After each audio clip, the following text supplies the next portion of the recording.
Hello and welcome to our Brand X Reviews Christmas special for 2024. As per previous Christmas specials, we do a fairly chilled and relaxed chat where we've actually got some mailbag questions on this one as well. So we've had a bit of prompting from the audience. We cover quite a bit of ground. We talk about favourite Christmas movies, but also favourite remakes, some stuff about James Bond, like what we kind of hope for future movies. The photographs you see right now, totally random, ignore them, don't worry too much, it's just stuff that I've filmed and photographed over Christmas this year. Just the intro, so in fact, let's just cut it short and just cut straight to the video basically. We hope you enjoy this because we had quite a bit of fun doing it. We're going to have to break it down into several parts, but yeah, we had a lot of fun making it, so we hope you have a lot of fun watching it as well. Right, so welcome to the 2024 Christmas special at Brand X Reviews, and on this one we also have the core. Yes. So got a few things to talk about in this. We haven't done any videos since the Halloween special. Not been much to talk about. We've not really been kind of up for doing any, but yeah, this one we've got a few things. Much like really coming out, is it? Because there's been all the like strikes and shit, which is gonna like slow shit down. Yeah, well, that's like a knock-on effect. But we've got a few things to talk about. So as previous years, there's no like specific purpose to the video, but we'll be covering a few things like we've got some mailbag questions and also talking about kind of a retrospective of the year as well, and maybe some thoughts about the things that are coming up next year, because there are some pretty good stuff from the looks of it. We could talk about like the 28 years later trailer, what we think about that, and there's like a Mission Impossible film I think that's coming out, which could be decent, and a Superman film as well, which, although I'm out of the superhero genre, I'm not really like following them anymore. It's still interesting. So there's been like a trailer for the trailer drop as we're recording this, although it'll probably be outdated by the time this video goes out. So let's just have a look. So basically, we've got the mailbag stuff from Paul Cage. So if I can just get into that, he sent quite a lot of questions actually as well. So some of these are kind of silly. So let's have a look. While we're getting into that, let's talk about Christmas presents as well. So I'd ordered you, as you're aware, there's no like surprise. I've ordered you an Amazon gift card, and I thought I'll get it delivered to my house rather than like somewhere else where I usually order stuff. I thought it'll come through my letterbox when I'm not in. It's fine. It's a gift card. There's no way that's not coming through my letterbox. Oh boy, was I wrong. Right, Core, I'm not quite sure why, but your gift card wasn't delivered through my letterbox. You'd think a gift card would be in a flat box, although it is from Amazon, so the mystery is there. It's not actually in my door. In fact, let's see where it is. I'm not kidding. Yep. What the hell? So what the hell, we've got this big box just for this tiny thing that could have fit in an envelope and through my letterbox, but instead they've had to faff around in the backyard in this, putting it in this box. Why? What the hell? Sorry, Core. And Buff, if you're watching this, don't get too smug because they did it with your present as well. They left it under the wheel of my father's car, which he could quite easily have driven over. It wasn't even on the driver's side, so he had no way of seeing it. Luckily, I managed to get a message to him in time before he moved his car. So yeah, instead of that coming through my letterbox, came in a big box, which they couldn't get through the letterbox, so they just wazzed it over the garden fence around the back of the house. It was like a really big voucher, wasn't it? It was like the size of like a small TV. Yeah. Oh wait, no shit! It was the size of like a piece of paper. Like, what the fuck? Yeah. So yeah,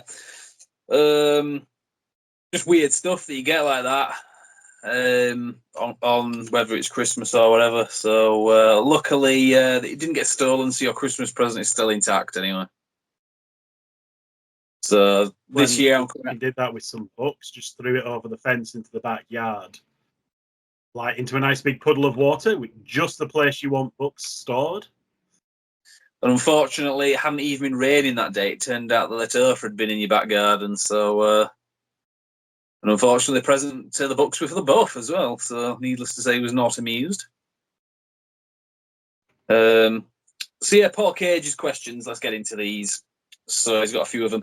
So he's put, assuming the video is going to be chill and non-specific. Here we go. Here are my brand Xmas ball bags. I think he meant mail bags for now. So he does a lot of typos, some intentional, some not. So given Die Hard, after a few years of memes and debates, is now classed as a Christmas movie, what are your thoughts on Lethal Weapon? Do you class it as the same as Die Hard, as in a Christmas action film?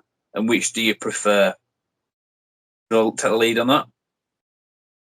Honestly, I couldn't really tell you on a favourite because I like both of them pretty much. Yeah. But yeah, I always considered it kind of a Christmas. It's like a weird thing in action films for a while where like all of them seem to be set at Christmas for some reason.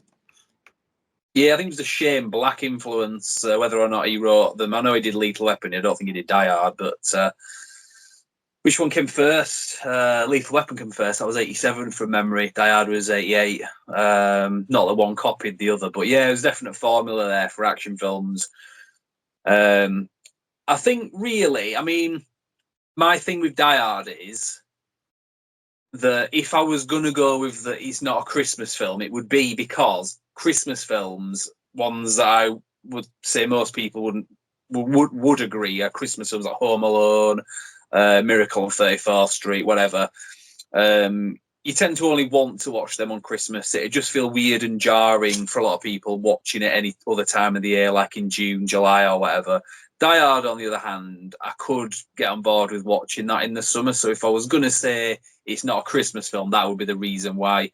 Lethal Weapon even more so. I don't know if I've ever actually watched that on Christmas before. It's got even less Christmas references in it in a lot of ways to Die Hard, because one of the arguments for Die Hard being a Christmas movie is that Christmas is a fundamental part of the situation. Like, it's Christmas Eve and he's there to meet his wife, and there's loads of references there, like throughout the movie. You're constantly not just reminded that it's Christmas, but it's relevant to the story as well. So with Lethal Weapon, maybe not so much. So, I mean, obviously, the state of mind that he's in, he misses his wife, it's the holidays, he's depressed, that, you know, plays a big part of it. But I don't know, maybe there's something about the setting of Lethal Weapon with it being in LA, where it's not really even, like Christmassy weather if you. Yeah, exactly. Yeah. Whereas Die Hard, it's cold, it's dark, it's nighttime. I mean, I know that's in LA as well, but it takes place mostly at night. So you can kind of dispense with the sort of blue sky sort of vibe that you've got. That'd be my thought. And as you said, in terms of preference, it's a tough one. It really is a tough one, because Lethal Weapon is like, you know, like was it the poster for the second movie? I think it said like the magic is back. There's something very magical about that film. It's just got this really good vibe to it. It's rare that you get films like that. I mean, you get some that are like really good, like sort of buddy cop films, like 48 Hours and so on. And there's a bit of magic to that, but not the kind of thing that you got like in Lethal Weapon. Not just the first movie, but in all of them. Like a bit where he looks at him, where he's in the second one, where he's sat on the toilet, and it's like a funny moment. But there's that moment where he looks at his friend and he says, you can tell without even saying words, like they realize that they could potentially die there, and he's saying like, we're not going to die, you know, kind of thing. You get like a real kind of magic that you just don't get in other action films with Lethal Weapon, but you do get with Die Hard as well, because you get at the end like with where he meets Al Powell, you know, the cop and stuff, like to the point where that him getting reunited or meeting him for the first time, seeing him face to face, is actually more powerful, I think, to a lot of people than him meeting up with his wife at the end, who he's like saved. Like, what really kind of hits you in the heart right at the end of that film, it's not so much his wife. I mean, that's great, but it's the bit where he meets his like the guy that he's been talking to on the radio. I think that bit probably carries more weight. I mean, certainly for the film itself, but I think narratively overall, like he's kind of a little bit of a thing in the second film, but after the second film, they kind of just forget about him. Oh yeah, true. Yeah, sequel wise, there's so many angles you can go down, isn't there? But it's hard to say which one's best, because they're both like so good. And just when you're thinking Die Hard is the superior one, you think about Lethal Weapon and how that does things that Die Hard didn't do, and vice versa. That they've got over Lethal Weapon's got over Die Hard. At least Lethal Weapon 4 was good. Yeah, Die Hard 4. That one wasn't terrible. It was the 5 that was the terrible one, wasn't it? Oh yeah, I mean it's more like the last one they went out on a like good note. Yeah. Shit note is what I was meaning. Yeah, exactly. Because when Die Hard, when I was getting the box set when I was upgrading to Blu-ray many years ago, Die Hard 5 was actually available at the time, and I could get the older version, the older box set that come out years before, where it was a complete box set because it had the 4 films. Because at the time that was the complete one, or you could get the more up-to-date complete one.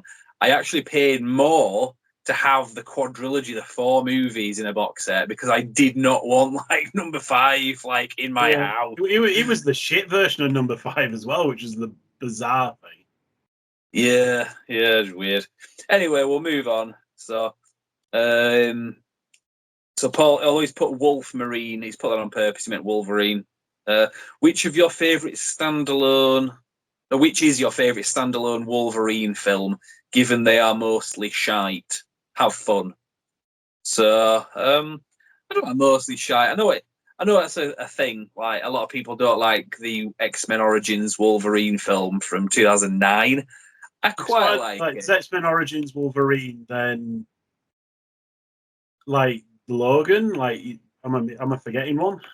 Yeah, there was the Wolverine. Remember the one with the samurai? I am literally forgetting that. Well, one of them's forgettable. One of them's X-Men Origins Wolverine, and the last one is Logan. Like, it's not really a contest if we're just doing standalone like films of Wolverine in.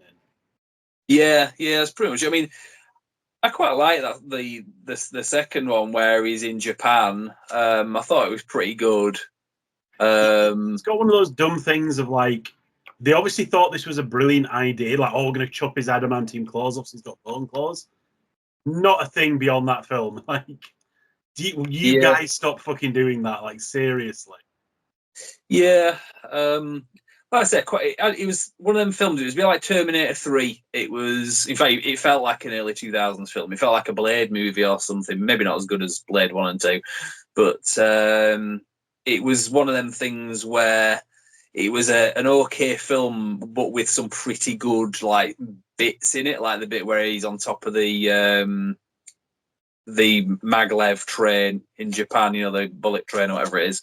The action sequences in it were really good. It had some nice visuals and stuff, but I don't know. It was a bit like lacking something. I think that was the second of the Wolverine films. The first Wolverine film is X-Men Origins Wolverine, where you've got like Deadpool, but not. Which then goes back in time and like the other Deadpool shoot him in the head and like stop that horrible version. Yeah. Again, that's like a film that could have been a lot better. I don't know. It was just kind of lacking something. Yeah, it was, like they had ideas and there were parts of it that were okay, but it was not good. Yeah, Logan is a very good film. In some ways, it's kind of some of the stuff that they do in there kind of sucks, but it was always going to be like at the end of the road for him, like that it was going to be kind of a bit of a on a down ending. But it depends how you look at that film. Like the children that he saves at the end of it, it's kind of like a sacrificial ending for him. Very in keeping with how we've seen his character like through the other films. He's always like looking after Rogue and stuff. So it kind of felt like if he was going out, he would go out that way. Yeah. And it was a very good film. It was some really good acting in there as well, I thought. And it kind of made it stand out from the others. I thought it was a good note to go out on for the character. So that would be the best one, I would say. Yeah, I mean, it's one of those things where it's like hands down, really. Yeah, absolutely. I'd say that's fair. That's fair enough. So, question number 3: favorite Christmas movie and why? Ah, bloody hell. Yeah. I mean, both A White Christmas. Oh wait, no, that was never publicly released. That was Topher's home videos. Like, no, we can't have that one. Yeah, no. So Got the court injunction out in time. That film never happened. yeah, it's hard, really. I mean, I got some other. I mean, obviously, I like Die Hard. We've already talked about that and Lethal Weapon, so I'd probably say, I mean, full-on Christmas movies that have got like Santa Claus in or something like that. They're actually about Christmas, not about something else in the backdrop of Christmas. Santa Claus the movie, that's the one with Dudley Moore and John Lithgow, really good. The bit where Dudley Moore the elf suggests to John Lithgow's character about making these toys and giving them away for free. How he just kind of like goes into this like and he's like going red and he just goes for free. Oh, that's fantastic! How do you turn your face so red so fast? For free! It's like a classic moment. Proper. We used to copy that. I don't know if did you ever do that? We were like at school together. Was that something you ever joined in with? Ow! Yeah, no, I just remember that. It was so funny. But that to me is one that I have a soft spot for because I remember watching when I was really young and I really loved that film. Scrooged is a good one as well, from the director of Lethal Weapon, funnily enough. Yeah. Richard Donner. I've probably watched that not every Christmas, but every 2 years. Usually Christmas films, I won't watch them every year. Usually every 2 years at least, because he kind of gets a bit repetitive after a while, I think. I think it'd probably be, let's say, Santa Claus the movie. I always want to say The Santa Claus. That's the Tim Allen one. A lot of people like that one. It's okay, that one. I mean, I'm going to be honest. There's not really any films that I watch like religiously over Christmas. I just never have been. Yeah. Ironically, for me, like a Christmas movie are more those films that used to be on at Christmas when we were kids, and it'd be usually stuff like Indiana Jones or like Star Wars. Like those are more kind of when people say Christmas movie, that's what comes to mind because that's what used to be on Christmas and we'd watch with the family kind of thing, you know. I know what you mean. I don't know Yeah, if I'm making much sense there because they're not Christmas movies at all. It's more the family movies. You are to me. I think some people watching this will say that you've just completely gone off on like a weird angle there, but I know exactly what you mean because like they feel more Christmassy because they were always on at Christmas when we were kids, like through the 80s into the 90s. Yeah, so it's like without fail, it would be like Star Wars or both, to be honest. Yeah. And this was back when they were still kind of not exactly new out, but they weren't as tired as they were now, if you get me. Yeah, exactly. I was even thinking of watching the Star Wars trilogy this Christmas, actually, for that reason. So yeah, no, I agree with you on that. But I know it's not what Paul's asking, but it's a fair like addendum to that. Yeah, it's just like I say, when you say Christmas movie to me, that's where my head goes. Like family movies we used to watch. Yeah. On Christmas that used to be on Christmas, like not even just like we've sorted them out on video or DVD. It's like no, they used to just be on like BBC, like Christmas Eve or Christmas Day. Yeah. To the point of the famous interaction with my gran of like, oh, it's too scary for him. You can't watch Indiana Jones and the Temple of Doom. It's too scary for him. You got to turn it off. And I'm just like, shut up. I'm trying to watch it. It's good. We know what which bed knobs and broomsticks. For fuck's sakes. Yeah. Well, we're getting together this Christmas Eve, aren't we? So we said we weren't going to watch a film, but I could like always talk you into watching Bed Knobs and Broomsticks. Oh. Yeah. So I mean, one that I've missed out, and I probably would say, to be fair, probably is my favourite Christmas film. Home Alone 1 and 2. I've never seen the others. Yeah. I don't even know if they're even set at Christmas, but definitely favourite Christmas film, Home Alone 1 and 2. I have my usual ones that I watch, like I say, every 2 years. There's also It's a Wonderful Life. I watched that the other day.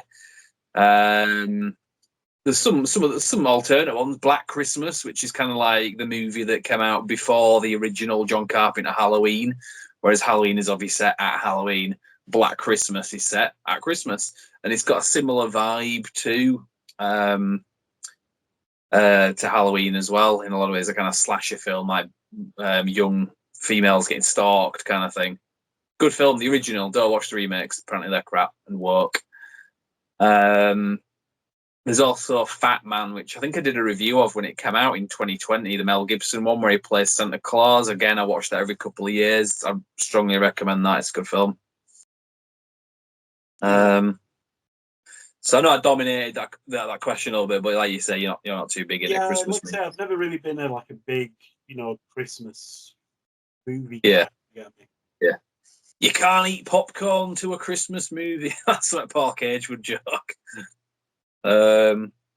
So, question 4. If this is even possible, what is your favourite movie trilogy, given that a few have been bastardised with new films? I'll give you the flexibility to discount the newer films and go for the OG trilogy. So I know what it means there. So, like, we would say, like, Indiana Jones trilogy. People would say, there's a 4 and a 5. We don't really count 4 and 5. It was the trilogy that originally came out. There was a gap, and then what came out afterwards was garbage. So we'll just say, from now on, Indiana Jones to us is a trilogy. Those are the movies. Couldn't just piss off. So, yeah, any thoughts on that? I mean, I do feel like it's a very leading question. I think he was specifically angling for like a Star Wars or Indiana Jones there. Yeah. Yeah, like I say, I mean, either like just like we kind of say, we can never really take away like the old Star Trek or the old it's always going to be there, even if they bring out new shit. Like it's always going to be there. Yeah, there is like a little bit of a case of like it can be so fucking cringe and annoying that it does kind of taint the older stuff. That's like connection. I know some people do feel that way. Yeah. Yeah, I mean, for me, obviously, he's mentioned Star Wars, Indiana Jones, they'd be up there. There's the Back to the Future trilogy. That would definitely be on a par with those. Back to the Future is one of those few that stand like, thank God they haven't gone back to it that I can think of. Yeah. Last time I heard Bob Gale, I think he was the guy that owned the rights to it. He was written into his estate that if he dies, the IP cannot be like done a sequel or a remake to it. Apparently, I don't know if they've amended that since. That was quite a few years ago when I heard that. But that's good. Well, I think it's slowly starting to creep into the heads that like, well, all these remakes are like, you've had a lot of success with a couple, but you're getting increasingly diminished returns as people are more and more pissed off with this. Yeah. It's like you can only go back to like the same handful of things so many times, especially if you're going to fuck around with them. Because there's this mindset of like, oh, well, if we go back, like, well, nobody's ever going to watch like a female, black, disabled Superman. But if we make Superman female, black, disabled, and lesbian, suddenly everybody will come and watch it. It's like, they won't though. Like, I know that you fit your like idea here, but it's not going to work.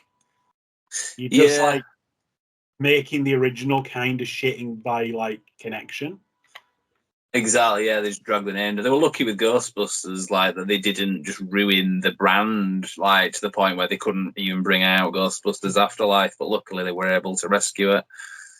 Well, it's interesting to see how the Mandalorian film does. Cause it's like, have you just completely destroyed it at this point? Like, because that new thing they've brought out, Skeleton Crew's supposed to be all right. It's got a little bit of woke in it, but it's it's like a pretty light dose. It's more of a like Star Wars does Goonies, but at the same time, it's like nobody's fucking watching it because everybody's so done on this shit. Yeah, so that kind of talks about like this stuff about the bastardization with new films and new like TV series and so on that Paul just mentioned in his question. So I'll try and whiz through it, but I mean, there's plenty of other good trilogies. I mean, the Godfather trilogy, difficult because the third one, a lot of people hate it. I don't hate it. I quite like some of the stuff. I don't even think that the daughter that's in the film was that bad of an actress. I think some girls kind of carry themselves the way she does. To be fair, they can be a little bit wooden and one note. So I kind of forgive that, but it wasn't the best film. Really, it kind of let the other two down a little bit, I think. But But otherwise, yeah, Godfather trilogy up there. The Dark Knight trilogy, I'm a massive fan of that. There's something just really special about that. I mean, And the one that properly embraces the spirit of Christmas and like giving and all that. The Alien trilogy. My God damn it! Oh, no, I was entirely joking. Like, I didn't get the it's joke. not Christmassy at all, but you know, basically like Alien, like. I mean, yeah, like 1, 2, and 3. Like, I mean, some people don't like 3, but I would kind of forget the like tagged on stuff after that. Well, are you discounting Alien Resurrection? Yeah, I mean, basically anything after Alien 3. Yeah, true. Yeah, at that point is like Ripley's story. Ripley dies, like to end the aliens at the end of that. Like, I mean, I'm all right with Alien Erection, but yeah, like I honestly I would not like think twice about anybody sacking that one off because it is a bit of like a. It wasn't necessary. It doesn't make much sense. It's a very bad film, like arguably. It's like an Elseworld movie. At least you can say the third. You could say the third film is like her hyper sleep nightmare or something, but the fourth one just kind of jumps the shark a little bit. I know what you mean. Finally, another favorite trilogy, man, is the Shaft trilogy. I mean, I know they're like add-ons with Samuel L. Jackson, which are great. I like them, but obviously it was an original trilogy. And also the George Romero Dead trilogy. Obviously did some films after that as well, but I mean, it was like 60s, 70s, 80s, and then there was like a bit of a gap. So we'll just say like originally it was a trilogy. Again, there's something very special. There's so many. There's like the Mad Max ones. There's so many you could go through. To answer the question about favorite one, I probably would go with Star Wars. To be fair, I think there's enough in it. You know, you've got like different genres kind of like thrown in there, like westerns and other stuff like that, like Wizard of Oz and all these other kind of things, kind of coming together with that.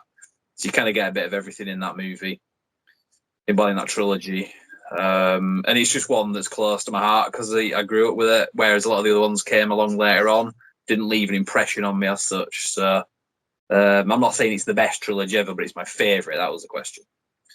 Right, we're gonna have to break this into a few parts because I can only like edit these videos into shorter videos. So we'll come back in part 2. I'm going to upload them all on the same night. So as you've been watching this, part 2 will be available now. So go to the channel and you'll find it at Brand X Reviews. So to view part 2, go onto our channel. If it doesn't come up as a suggestion, you will see part 2 available now. Thank you very much for watching.